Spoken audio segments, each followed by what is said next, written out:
এক মাস আগেই ভেনেজুয়েলার ভূমিকম্প নাড়িয়ে দিয়েছিল গোটা বিশ্বকে।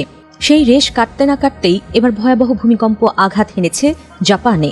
মাত্র কয়েক সেকেন্ডের ব্যবধানে 7.1 মাত্রার শক্তিশালী ভূমিকম্পে উলট পালট হয়ে গেছে দক্ষিণ জাপানের শহর কুমামোতো। আহত হয়েছেন অন্তত 50 জন। নিরাপদ আশ্রয়ের খোঁজে এখনও দিকভ্রান্ত পথিকের মতো ছুটছেন হাজারো মানুষ।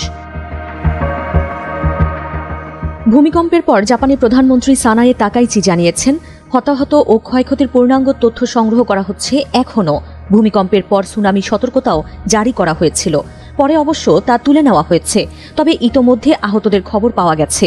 বিভিন্ন এলাকায় বিদ্যুৎ বিভ্রাট, অগ্নিকাণ্ড, সড়ক ও সেতুর ক্ষতি এবং ভবন ধসে পড়ার ঘটনাও আছে। এর মধ্যে একটি হাসপাতালেই 50 জনের বেশি আহত ব্যক্তিকে চিকিৎসা দেওয়া হচ্ছে। এছাড়া ভূমিকম্পের সময় চলন্ত একটি বুলেট ট্রেনে থাকা কয়েকজন যাত্রীও আহত হয়েছেন বলে জানা গেছে।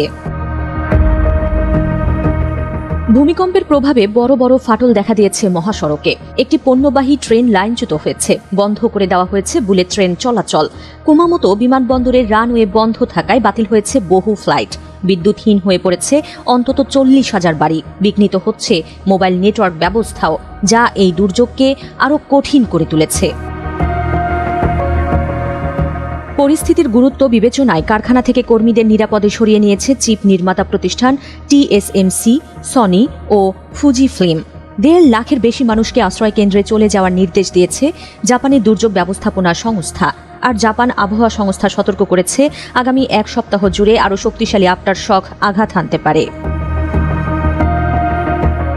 জাপান অবশ্য এমনিতেই বিশ্বের সবচেয়ে বেশি ভূমিকম্প প্রবণ দেশ। দেশটিতে গড়ে প্রতি 5 মিনিটে অন্তত একটি ভূমিকম্প অনুভূত হয়। প্রশান্ত মহাসাগর ঘিরে থাকা রিং অফ ফায়ার অঞ্চলে অবস্থানের কারণে বিশ্বের 6 বা তার বেশি মাত্রার প্রায় 20% ভূমিকম্পই জাপানে ঘটে। 10 বছর আগেও ভয়াবহ ভূমিকম্পের শিকার হয়েছিল কুমামোতো শহর।